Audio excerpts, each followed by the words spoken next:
நிச்சயமா விஜய பிரபாகரனுக்கு ஒரு முக்கிய பொறுப்பை அந்த கட்சி கொடுக்கிறது. கட்சியின் வளர்ச்சிக்கு மிகப்பெரிய நன்மையை கொடுக்கும்.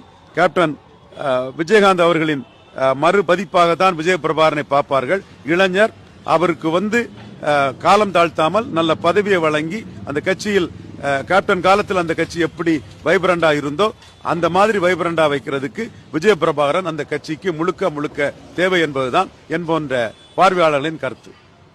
நீ பொட்டு வச்ச தங்க கொடம் ஊருக்கு நீ மகுடம் நாங்க தொட்டு தொட்டு இழுத்து